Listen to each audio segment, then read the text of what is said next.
Bonjour à tous, on se retrouve pour la vidéo post-Montreuil. Ça fait un moment que je dois la tourner, on a un petit mois de décalage, mais tout va bien. Parce qu'il est vraiment temps que je range ma bibliothèque et que, en attendant de tourner cette vidéo, tout est resté en plan. Voilà, donc ça fait un mois que c'est le bordel total. Et j'ai enfin le temps de tourner, donc me voilà pour faire le point sur Montreuil. J'ai déjà publié une première vidéo où je vous présentais les livres que j'emmenais et que j'espérais faire signer, même si ça a un peu bougé entre temps puisqu'il y a eu des informations qui étaient tombées. J'ai publié également un vlog sur place, petit mais déjà très chouette. J'étais trop contente de pouvoir proposer cette vidéo cette année. Et du coup, nous voilà pour le retour Montreuil avec tous les livres dédicacés. Comme ça, je vais pouvoir vous faire un petit retour sur les auteurs que j'ai pu voir, mes ressentis, mes meilleures rencontres, et puis évidemment mes craquages. Voilà, c'était évident. Donc ça va être, je pense, un peu long parce que j'ai énormément de choses à vous présenter. Je vais essayer d'être assez rapide. Je pense pas faire de résumé à chaque fois des livres parce que sinon on s'en sortira jamais. Mais voilà, parce que je crois que j'ai vu au total 41 auteurs, si je dis pas de bêtises. Je ne vous présenterai pas les livres que j'avais pris et fait signer pour mon père et ma sœur notamment. Voilà, c'est parti. Il n'y aura aucun ordre de présentation. Clairement, les piles sont en bazar devant moi. Je vais prendre au fur et à mesure et puis ce sera très bien. Voilà. Je sais juste que j'ai fait une pile quelque part avec les graphiques. BD, album, c'est tout. Voilà, donc ça je sais que je les ferai ensemble, mais pour le reste, les romans, c'est le bazar. Je commence par vous présenter du coup Immortal Consequences de Yves et Marie, publié chez Pocket Jeunesse. J'ai pu assister à la dédicace sans trop de difficultés, même si c'était sur ticket. On a une dédicace qui est très courte, que ce soit à l'écrit ou en physique, honnêtement. Je suis un peu déçue de cette dédicace, mes copines avaient dit qu'elle était trop gentille et tout, que c'était trop bien. Et en fait, elle ne m'a pas parlé ni rien. Enfin bref, c'était un peu particulier. Alors ok, c'est une dédicace internationale, elle parle pas français, etc. Mais j'avoue que j'en attendais un peu plus. J'étais un peu déçue.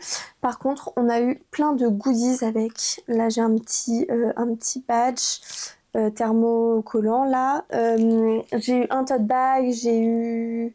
je sais plus, bref, il y avait plein de petits goodies qui étaient donnés avec la dédicace et ça pour le coup c'est assez chouette. Surtout qu'il y a eu très peu de goodies je trouve cette année sur le salon. D'habitude on croule sous les goodies, sous les marque-pages, les affiches, les cartes, les machins. Je trouve que cette année ils se sont pas foulés honnêtement. J'enchaîne avec l'esprit renard, à la recherche de l'esprit renard pardon, le tome 1 Alban de Alix Nodo-Guilherme chez Gulfstream. Un peu compliqué pour avoir cette dédicace. Le premier créneau était tellement rempli que on nous a dit que voilà tout le monde ne passerait pas. Mais elle faisait plusieurs créneaux sur le week-end et finalement les autres créneaux étaient très calmes. Et en fait c'était long parce que c'est elle qui dessine. Donc elle nous a refait le petit dessin du renard de la couverture parce que la couverture c'est elle-même qui l'a faite. Voilà, c'était trop gentil. La dédicace était très très chouette. Franchement, j'ai hâte de le découvrir du coup parce que c'était vraiment un bon moment. J'ai ensuite vu Estelle Castader pour l'alchimie des fantômes chez Rajo. On a eu le droit à un petit tampon sur la dédicace. Voilà, c'était très chouette. J'ai très hâte de lire ce livre. Ça a l'air vraiment cool. Voilà, je sais pas quand j'aurai le temps, mais j'ai hâte. Et la dédicace était cool. J'ai ensuite également pu voir Lise Siven pour La promesse d'Avalon, tome 1, Une âme pour une âme. C'est chez Flammarion. Voilà, il est trop beau. Et pareil, on a eu le droit à petits tampons. Il y avait plein de dédicaces avec des tampons cette année. J'adore, c'est trop chouette. L'autrice était trop mignonne. Et elle a donné trop envie de le lire. Honnêtement, j'ai très envie de me lancer et de voir ce que ça donne. J'ai ensuite pu voir deux autrices, Lizzie Felton et Joanna Marines pour Sombre Solstice. Donc le premier tome, Le Lac Tempête chez Slalom. Pareil, il est trop beau. Avec celui-ci aussi, on a eu des goodies, on a eu le sac, enfin le tote bag. Et ce qui était très chouette, c'est que on a chacun choisi un autocollant qu'elles ont collé et tout. C'était assez cool. Voilà, très belle rencontre. Et elles nous ont dit qu'elles aimaient bien voir les retours vu qu'il y a une genre d'enquête. Et il y a une fille avant nous qui disait qu'elle a carrément fait un fichier Excel et tout, elle mettait ses impressions. Donc je pense que je ferai une vraie enquête en lisant ce livre parce que ça a l'air super cool. J'ai ensuite pu revoir Karina Rosenfeld pour le tome 3 de Monstre Hotel chez Gulfstream. Voilà, petite série jeunesse, elle n'est pas toute récente, mais je l'aime beaucoup trop. Et voilà, du coup c'était un vrai plaisir parce que j'avais pas de livre à faire signer à Karina cette année, donc c'était trop cool de pouvoir lui faire signer celui-ci. Et je sais que je vais l'adorer, je l'ai pas encore lu, mais voilà, je sais que c'est forcément un sans faute Monstre Hotel, c'est génial. J'ai ensuite pu voir Sandy Bizos Zero pour Les larmes des nymphes chez Gulfstream dans la collection Echoes. Et du coup, j'en ai profité, j'ai aussi fait signer La brume sous les tours, le premier tome Les flammes illusoires chez Gulfstream aussi, qui lui était une avant-première. Voilà, il est juste trop beau. Et du coup, j'ai fait signer les deux. On a eu des petites illustrations marque-page avec, on a encore un magnifique tampon. Voilà, j'aime beaucoup trop. L'autrice était trop mignonne, on a carrément bien parlé, c'était trop chouette. Toutes les rencontres chez Gulfstream étaient vraiment cool, honnêtement. Un sans faute, j'ai envie de dire. Donc voilà. Je n'ai pas encore lu les deux, mais les deux ont l'air trop chouettes. J'ai ensuite pu m'arrêter sur le stand des éditions Plume Blanche. Je préviens, j'ai fait un carnage, voilà. C'était un peu prévu, mais peut-être pas à ce point. Mais du coup, j'ai pu faire signer La Voix de la Vengeance, que je lisais en livre audio, justement, au moment du salon. J'ai le droit à un petit marque-page. Et hop, petite dédicace. C'était trop chouette. Franchement, très belle découverte cette maison d'édition là et j'ai très hâte de voir les autres livres du coup que j'ai pris chez eux et les découvrir parce que franchement ça promet. J'ai également craqué sur le stand de Solaire, donc c'est la collection Young Adult de chez Erol pour De prose et de nuit de Camille Andel. Voilà, il était juste trop beau, ça parle d'écriture, d'académie, d'élite. Il y a une petite enquête, voilà. C'était facile à acheter. Une belle dédicace, c'était trop cool, elle était super gentille l'autrice, donc hâte de découvrir. Surtout que j'ai jamais lu cette maison d'édition encore. Aux éditions Plume Blanche, j'ai également craqué pour La mémoire des eaux de Margot Luton. Le premier tome, c'est Le dragon et l'oiseau. J'en ai tellement entendu parler que j'avais vraiment envie de craquer et d'en profiter. Il y a donc un petit tampon again, des illustrations incroyables et une petite dédicace. Voilà, elle était trop choupie aussi, l'autrice. Ça donne vraiment envie de découvrir la maison d'édition. Si vous ne connaissez pas Plume Blanche, allez-y parce que c'est vraiment chouette. Même s'ils sont un peu à la limite de l'ado, enfin du young adulte, je crois. Mais c'est vraiment cool. Toujours aux éditions Plume Blanche, j'ai acheté Fauve, c'est le premier tome de Léna Jomaé. C'était une avant-première sur le salon. Voilà, le jaspage est incroyable encore. Et ça avait l'air très chouette. On a encore marque-page, ex-libris, tout ça. Et hop, une super dédicace avec encore un petit tampon parce qu'on adore les tampons. Voilà, pareil, trop hâte de découvrir Plume Blanche. Encore une avant-première avec Noir sont les âmes perdues de Oriane Dardre, chez Naos. Voilà, la couverture était incroyable, je savais que je craquerais. Il a l'air trop bien, ce sera ma prochaine lecture, clairement. Encore un petit tampon, une dédicace, l'autrice était tellement gentille, c'était trop chouette. Franchement, celui-ci, ouais, prochaine lecture, il a l'air incroyable. J'ai également, sans surprise, revu Victor Dixon pour faire signer le dernier tome de Vampiria et le deuxième de Perdido. Et voilà, comme d'habitude avec Victor Dixon, il n'y a pas de surprise, c'était incroyable. On a des petits tampons, une dédicace. Dans celui-ci, pareil, petit tampon, dédicace. On a pu bien parler, on a fait notre photo souvenir annuel. Bref, c'est trop chouette, j'adore. Allez rencontrer Victor Dixon si vous l'avez jamais rencontré, parce que vraiment, il y a rarement des dédicaces aussi bien que Victor Dixon. J'ai ensuite craqué pour Les Encens de Maureen Desmailles chez Slalom. On l'a longtemps regardé avec Sarah pendant qu'on faisait la dédicace de Sombre Solstice puisqu'elle était à côté et on l'a longtemps réfléchi et finalement on a craqué toutes les deux parce que voilà, il a l'air super autour du parfum et tout ça. J'ai peur parce que généralement autour du parfum ça marche pas bien avec moi, mais on persiste, on va y arriver. Une belle dédicace aussi, trop chouette, donc j'ai hâte de découvrir. Et la couverture est trop belle en fait. Sans surprise, j'ai été voir Marie Réplin pour faire signer Affronter la nuit chez Pocket Jeunesse, livre que j'ai vraiment bien aimé au début d'année. Pareil, on a un petit tampon orange, une dédicace, on a bien parlé. Elle m'a filé plein de goodies, notamment j'ai une grande affiche signée. Je vais vous montrer. Elle est trop belle! Voilà, je sais pas encore où je vais l'accrocher, mais je suis fan. Et du coup, elle me l'a signée. Je suis trop contente. Pareil, Marie Réplin, c'est toujours des dédicaces trop chouettes. Même si généralement on attend longtemps pour l'avoir, parce que du coup, elle passe du temps avec chacun. Enfin, c'est trop cool en vrai. On parle, il y a vraiment une bonne ambiance. J'aime trop. J'ai ensuite chez Gulfstream pu voir Martin Mayron pour Les sorciers de Mr. Hyme. Et Serruria, le premier tome, le voleur de trousseau. Pareil, dédicace trop chouette. Gulfstream, zéro surprise. Et alors là, j'ai une dédicace Secrets parce qu'en fait, la page est noire. Et du coup, il a écrit avec des stylos dorés argentés, mais selon la lumière, on ne voit pas ce qui est écrit. Voilà, j'adore. C'est mystérieux, je suis fan. Et pour Serruria, hop, on a eu des petites cartes, des petites affiches. On a un petit tampon. Petite signature, ça a l'air trop chouette. Je n'ai lu aucun des deux, mais j'ai aucun doute sur le fait qu'ils vont me plaire. Ils ont l'air trop cool. J'ai ensuite pu voir Laetitia Siby pour les mystères de Beaton Cove, un secret à déterrer chez Antelion, qui est la collection Young Adult de chez Fleurus, si je dis pas de bêtises. C'est du cosy mystery autour de l'automne, ça a l'air trop chouette. Évidemment, je ne le lirai pas en automne, mais je m'en fiche. On a encore un petit tampon, c'est trop mignon. Et puis, on a pu bien parler avec l'autrice qui était trop mignonne. Franchement, trop chouette. Ça donne trop envie de le découvrir. J'ai hâte. J'ai ensuite pu voir également Nathalie Sommers pour l'héritage de Judith Blackwood chez Didier Jeunesse.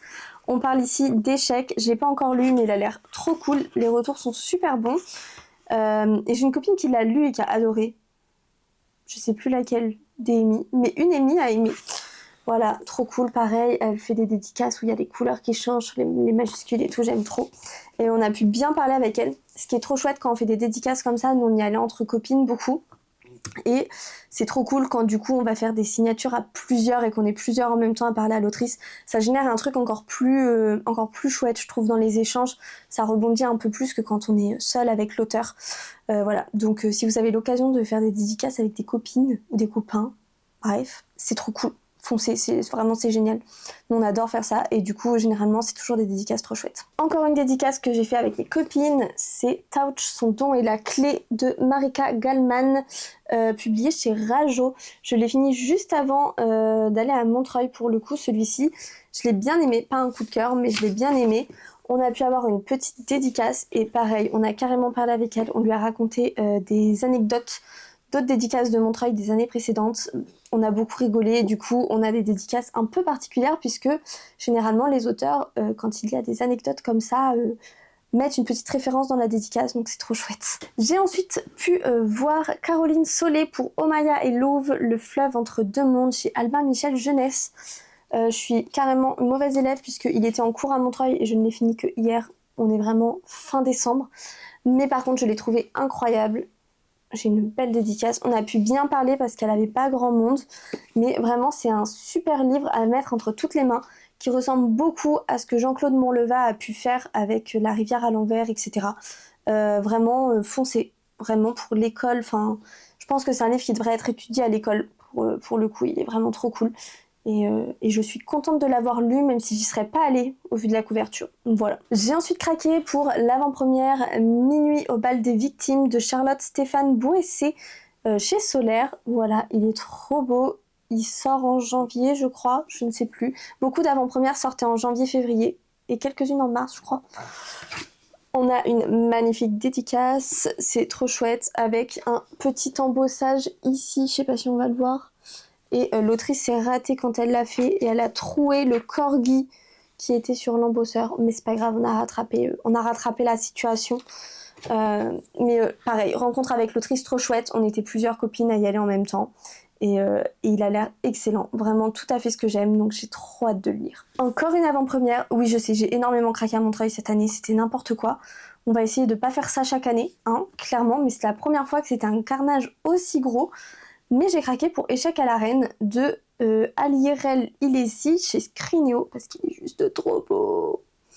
Il est incroyable. Il a l'air très chouette. On a beaucoup bien cru qu'on pourrait pas voir l'autrice puisqu'elle était malade une partie du week-end, mais elle a pu se libérer et être en forme dimanche. Voilà, encore un petit tampon. Ça a l'air trop chouette. Elle était trop mignonne aussi, l'autrice. J'aime trop. Trop Madea la couverture. J'ai trop hâte. J'ai ensuite encore craqué aux éditions Plume Blanche. Promis, c'est le dernier.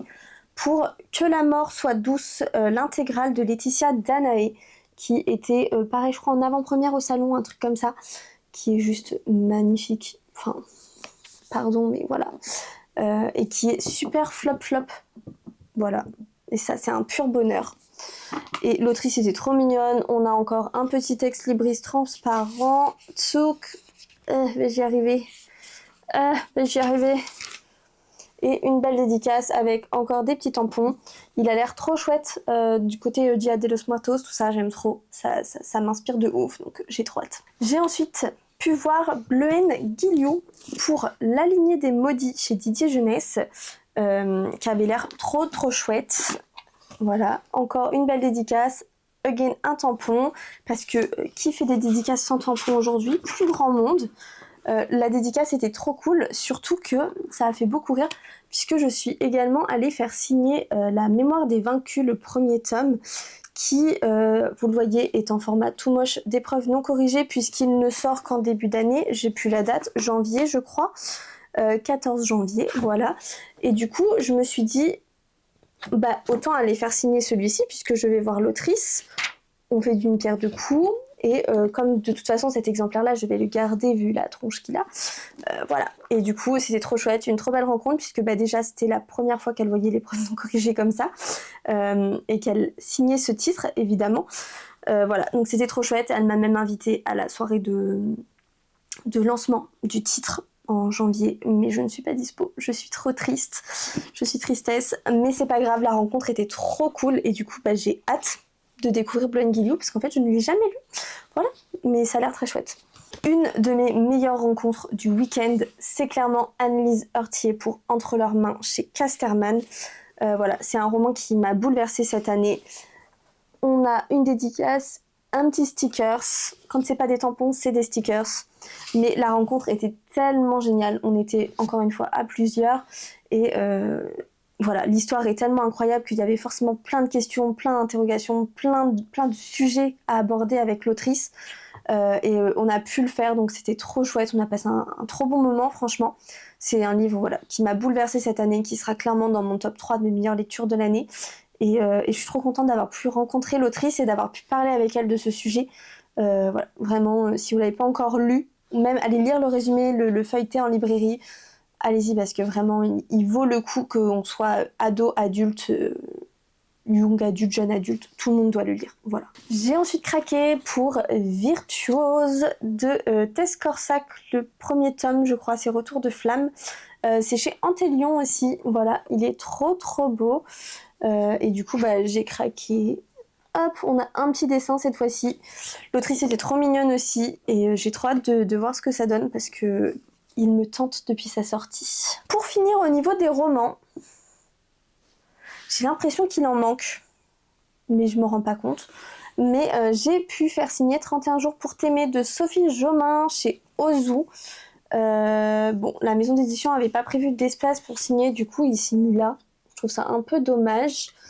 Mais bon, c'est pas grave, la dédicace est sympa. J'avoue que j'étais un peu déçue. J'avais un peu peur de cette rencontre. Si je réussissais à l'avoir, et j'ai été un peu déçue parce qu'il n'y a pas vraiment eu d'échange, il n'y a pas eu de...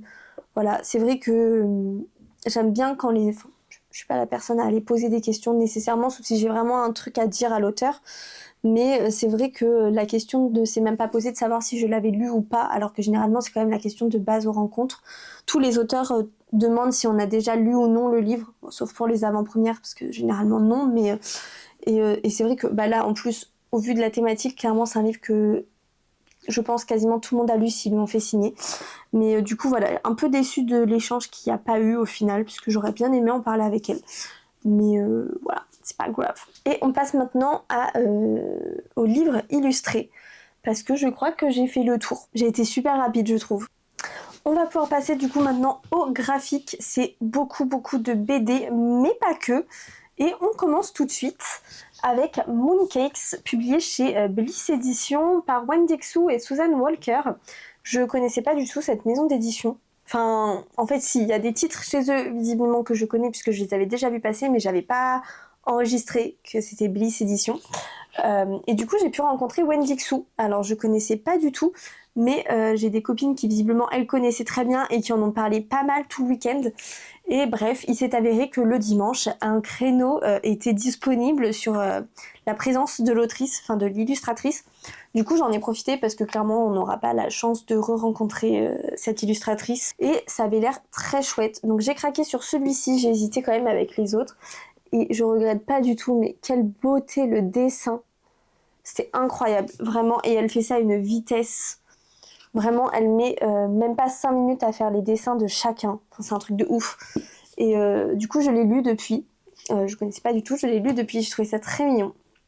Donc je regrette pas du tout, c'était très choupi. Bien plus de Moon que de Cakes, mais très chouette. Ensuite, encore niveau BD, j'ai du coup acheté le tome 2 des Sortilèges de Zora, puisque les dédicaces se font sur achat chez Glénat. Mais je regrette pas du tout. J'ai du coup un magnifique dessin de Zora et un petit message. Et en fait, à l'origine, je m'étais dit que j'irais voir autrice et illustratrice plutôt le dimanche matin, qui était bien plus calme sur mon planning. Sauf que cette année, on a été ultra productif et efficace, ce qui fait que samedi soir, à peu près après 16h30, 17h, j'avais quasiment plus rien à faire au final.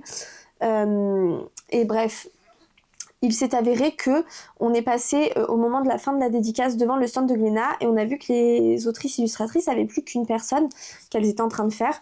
Et donc on a été se renseigner, savoir si c'était encore possible d'accéder à la dédicace. Étant donné qu'elles avaient encore techniquement une demi-heure de créneau et on nous a dit ah oui pas de souci, donc voilà. Trop contente parce que vraiment c'est une BD que j'ai trouvée trop chouette et j'avais hâte justement d'avoir la suite parce que j'avais adoré le tome 1 et voilà. Et c'était vraiment trop mignonne, autrice illustratrice, on a pu bien parler et je crois qu'on a clairement fini le créneau et qu'après nous elles ont fini mais qu'on est resté quasiment jusqu'à la fin. Donc vraiment un trop bon échange. Je vais rester dans la gamme BD et j'ai pu rencontrer l'illustratrice des Héricornes, donc j'avais emmené mon premier tome et donc elle m'a dessiné Céleste, j'adore. Rencontre qui aurait été un peu difficile puisque l'illustratrice est italienne si je dis pas de bêtises et que je parle pas l'italien mais genre vraiment zéro. Sauf que j'ai eu la chance, j'y étais au tout début du créneau et en fait nous avons eu la surprise de voir débarquer sur le stand Kit Toussaint qui est le scénariste de la BD. C'est celui qui a aussi notamment fait les BD L, voilà. Et du coup il m'a signé également ma BD, donc déjà je suis trop contente puisque j'ai pu rencontrer scénariste et illustrateur de la BD. Et il est resté, en tous les cas, sur le moment où je suis passée, il était encore présent et il a pu faire la traduction avec l'illustratrice et on a pu bien échanger finalement à trois comme ça avec Kit Toussaint en traducteur, c'était assez drôle, mais du coup ça a rendu la rencontre vraiment chouette parce qu'on a vraiment pu échanger et avoir un vrai retour avec l'illustratrice, se poser des questions malgré la barrière de la langue, donc trop contente. Vraiment, c'était le truc inattendu, j'avais peur qu'il y ait une foule pour cette dédicace et en fait pas tant, un peu déçue pour eux parce qu'ils méritent vraiment, mais trop contente d'avoir pu avoir ma dédicace sans difficulté. J'ai ensuite également fait signer la BD La boîte à musique. Donc c'est chez les éditions Dupuis de JG et Carbone puisque Carbone était présente sur le salon. Elle est scénariste de la BD donc du coup c'est trop chouette comme elle fait de la BD, du coup elle a fait parler le personnage sur la couverture. Je trouve ça trop cool, genre comment il s'adapte en fonction de la BD, etc. Pareil, on a pu avoir un petit échange assez chouette, c'était ma première dédicace du matin. J'avais peur qu'il y ait énormément de monde, ce que je vous avais dit dans la première vidéo. Étant donné que voilà, Carbone a fait énormément de choses. Et en fait, je suis arrivée et elles avaient personne. C'était vraiment tôt le matin, hein. Le salon se remplissait vraiment doucement. Mais du coup, ça a donné vraiment le ton de la journée. C'était trop chouette. Et je finis avec, pas une BD, c'est plutôt un album. Il s'agit de Inséparables de Jacopo Bruno et de Francesca Leoneschi. C'est chez la maison d'édition Métamorphose. C'est un album que j'avais repéré à la librairie, voilà, parce que je trouve qu'il est très dans la vibe Benjamin Lacombe, Edgar Allan Poe, Tim Burton, bref, ma cam. Et voilà, les dessins étaient juste incroyables à l'intérieur. Enfin, moi j'adore. J'ai des amis qui l'ont feuilleté et qui ont pas trop apprécié le dessin, mais pour le coup, moi j'adore, c'est vraiment mon délire. Et le samedi soir, on a découvert qu'en fait, ils étaient en dédicace toute la journée du samedi. Un peu déçus de les avoir ratés. Mais la bonne nouvelle, c'était qu'ils étaient aussi là le dimanche matin. Donc, dimanche matin, ma première mission a été d'aller sur ce stand. Et voilà ma petite dédicace. Donc, non, ce n'est pas imprimé. Le poisson est bien dessiné. Voilà, c'est ce que tout le monde me demande. Le poisson est bien dessiné. La boule au milieu, non, mais le poisson, oui. Genre, il est trop mignon. Avec un petit mot et... Je sais pas si on va voir, mais pareil, il y a eu un embossage qui a été fait. Pareil, les deux sont italiens, je crois, si je dis pas de bêtises, mais ils parlaient un peu français, un peu anglais, ce qui fait qu'on a réussi à se débrouiller pour échanger et rendre le moment assez cool. Surtout que généralement, quand il y a du dessin, forcément la dédicace est un peu plus longue, il y a un peu plus d'attente, c'est normal, et ça peut vite être gênant s'il n'y a pas trop d'échanges, je trouve. Mais là, pour le coup, malgré la barrière de la langue, ça s'est trop bien passé. Et pareil, j'ai eu des petits goodies avec ce livre-ci, notamment des grandes affiches des ex-libris de l'univers. Et ils ont été trop cool puisque les 3 illustrations qui ont été offertes avec l'album, ils m'ont embossé les 3 et signé manuellement chacun les 3. Donc ça c'est vraiment trop cool, ça veut dire que j'ai vraiment tout de signé à fond. Et j'ai eu aussi, hop, ça doit être là-dedans, voilà, un petit badge. C'est vraiment, je trouve que c'était un peu triste en goodies cette année, mais pour le coup, eux, il y avait vraiment des goodies. À défaut d'avoir eu des goodies, il y avait sur certains stands des petits extraits de parution. Donc j'en ai pris quelques-uns parce que je les trouvais assez chouettes. Il y avait celui-ci qui sortira chez Hachette en mars, un héritage d'honneur et de sang. Voilà, je trouvais ça assez chouette. J'ai une vibe un peu Vaiana, j'avais pas trop fait gaffe, mais voilà. Chez Hachette encore, parution le 25 mars, il y avait l'apprenti Sherlock, plus jeunesse, mais du coup ça peut être chouette. Et encore chez Hachette pour une parution le 18 février, Une saison pour mourir. Voilà, un peu plus thriller enquête, je pense. On verra bien, je sais pas si j'aurai le temps de les lire, mais en tous les cas, je les ai pris, sait-on jamais. Voilà, je vais pas vous montrer tous les goodies parce que c'est pas nécessairement ultra intéressant.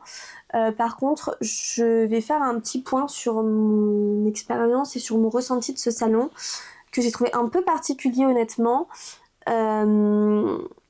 C'est le 4e ou 5e Montreuil que je fais, je sais plus, je compte plus, mais voilà, c'était pas mon premier Montreuil. Et c'est vrai que j'ai trouvé que cette année, l'ambiance était un peu étrange. Il y avait beaucoup moins d'auteurs sur certains stands, pas tous, clairement, mais sur certains stands, on sent que les quantités d'auteurs ont été drastiquement divisées. Que ce soit le nombre d'auteurs, leur temps de présence, leur nombre de séances pour certains, mais aussi les conditions qui ont été pour certains très abusives cette année. Je trouve que voilà, les conditions sont de plus en plus abusives d'année en année. Les tirages au sort, achats obligatoires, enfin ça commence à faire beaucoup je trouve. C'est pour ça que certaines dédicaces, je les ai simplement enlevées de ma liste parce que je ne cautionne pas ces fonctionnements d'accessibilité. J'entends que on doive limiter et qu'on ne puisse pas faire signer tout le monde, mais je trouve que les modalités d'accessibilité ne sont pas les bonnes. Donc voilà, ça j'ai trouvé ça un peu dommage et j'ai trouvé qu'il y avait énormément de maisons d'édition qui avaient augmenté les demandes, enfin voilà, les restrictions on va dire pour accéder aux dédicaces, que ce soit par l'achat, par tirage au sort, voilà. Et qu'il y a manqué de beaucoup de communication. Beaucoup de choses ont été annoncées la veille, voire le jour même du salon finalement pour les dédicaces sur tickets, comment les modalités d'accessibilité aux tickets, enfin bref, voilà, je trouvais que c'était vraiment n'importe quoi. Et avec peu de réponses aux commentaires, aux questionnements qu'on leur posait globalement, pour l'avoir fait sur beaucoup de maisons d'édition où les conditions n'étaient pas indiquées. Pour certains, je n'ai pas eu de réponse, pour d'autres, j'ai eu des réponses la veille de Montreuil finalement. J'ai trouvé aussi que le salon avait beaucoup moins de gens cette année. Enfin, j'ai trouvé le salon bien moins rempli cette année que les années précédentes. Soit parce que, je sais pas, la répartition peut-être dans le salon était différente, et ce qui fait que j'ai pas eu l'impression d'être noyée par le monde à chaque fois. Je saurais pas l'expliquer, mais de manière générale, j'ai trouvé qu'il y avait moins de monde cette année. Ce qui d'ailleurs se ressent puisque je n'ai quasiment jamais fait de queue pour les dédicaces. Voilà, les plus grosses queues qu'on ait faites, je crois que c'est 1 heure, ce qui est globalement très peu, on va pas se mentir. Enfin, il n'y a pas eu de grosses queues, c'était très fluide de manière assez générale. Donc c'est vrai que c'était un peu particulier, et du coup j'ai ressenti qu'il y avait moins de monde. Donc je sais pas, est-ce que c'est en lien avec le fait qu'il y avait moins d'auteurs présents, qu'il n'y avait pas de gros noms d'auteurs présents non plus. Cette année il y avait énormément de français, très peu d'internationaux. C'est vrai que comparé à d'autres années, c'était un peu triste, on va dire. Et autre remarque qu'on s'est faite, donc j'ai parlé des goodies qui étaient très peu nombreux, hein. J'ai certaines de mes copines qui ont même eu des goodies faits main par les auteurs parce que les maisons d'édition n'ont pas mis de budget là-dedans. J'ai trouvé qu'il y avait quelques stands ont fait des efforts niveau déco, notamment Gulfstream qui était incroyable, Pocket Jeunesse qui était incroyable. Lumen ont beaucoup réutilisé des années précédentes, ce qui n'empêche que le stand était sympa, même si honnêtement j'y ai pas beaucoup passé de temps parce qu'il m'avait pas d'attrait particulier. Mais j'ai trouvé que pour les autres, les stands n'étaient pas forcément incroyables. Robert Laffont qui avait fait un effort cette année quand même, je signale. Mais voilà, j'ai trouvé que c'était un peu triste. On sent qu'il n'y a pas eu beaucoup de budget, je trouve, mis dans la déco, etc., dans les goodies à offrir. Ça va de pair avec le fait que j'ai trouvé que cette année, il y avait très peu d'animation de la part des maisons d'édition. Faut savoir que Montreuil, c'est un salon où d'habitude, on ne capte absolument pas à l'intérieur avec nos téléphones, ce qui était vraiment problématique, notamment parce que les maisons d'édition publiaient des annonces, des jeux, des concours, voilà, des choses à gagner, etc. tout au long de la journée, en allant sur les stands, mais fallait répondre à des questions qui avaient été publiées, bref, plein de choses en lien avec les réseaux. Et c'était chiant puisqu'on n'accédait pas au réseau, puisqu'il n'y avait pas de réseau. Et il s'avère que cette année, pour certains, on avait du réseau, en tout cas c'était bien moins compliqué que les années précédentes, sauf qu'il n'y a eu quasiment aucune animation, aucun jeu, aucun extrait, épreuve non corrigée à gagner. Voilà, c'est très triste. Il y a une maison d'édition qui l'a proposé, à savoir Brajlon, Big Bang, etc.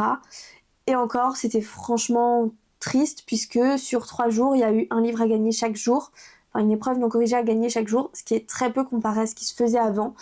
Voilà, j'ai trouvé que c'était un peu triste en animation tout au long du week-end, et que globalement, si on prévoyait pas de faire des dédicaces, il n'y avait pas grand chose d'autre à faire, comparé en tout cas aux années précédentes où j'avais l'impression qu'il y avait vraiment beaucoup de choses et tellement de choses qu'on n'arrivait pas à tout faire, à tout suivre. Là on en était un peu loin. Malgré tout, j'ai passé un super salon. Déjà parce que du coup, il y avait bien moins d'attentes. J'ai trouvé que c'était vachement plus fluide et j'ai pas été bloquée beaucoup dans mes dédicaces. J'ai pu voir énormément d'auteurs et j'ai pu aussi découvrir de nouvelles maisons d'édition.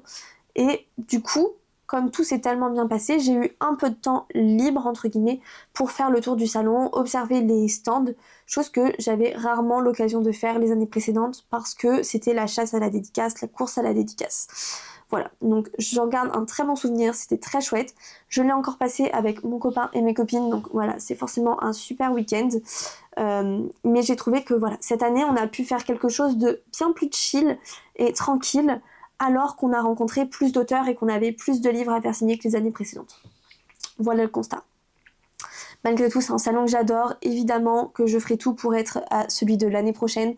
Voilà, c'est le salon à ne pas rater, clairement dans l'année quand on aime le young adulte. Donc voilà, c'est un salon que j'apprécie particulièrement. Dites-moi si vous y étiez et si jamais vous avez des conseils sur les livres que j'ai présentés, parce qu'en vrai il y a énormément de livres que je n'ai pas lus. Du coup, si vous avez des conseils, des livres avec lesquels je dois absolument commencer parce que pépites, voilà, dites-moi tout ça en commentaire. Et puis je vous dis à bientôt. J'espère que je vais réussir à tenir le rythme des vidéos. On croise les doigts. Je pense que je devrais réussir à trouver un rythme. Là, ça y est, ça devrait commencer à se tenir. Et je pense qu'on se retrouvera du coup la semaine prochaine pour le bilan 2025 et les objectifs 2026. Évidemment, ça va de pair. À bientôt!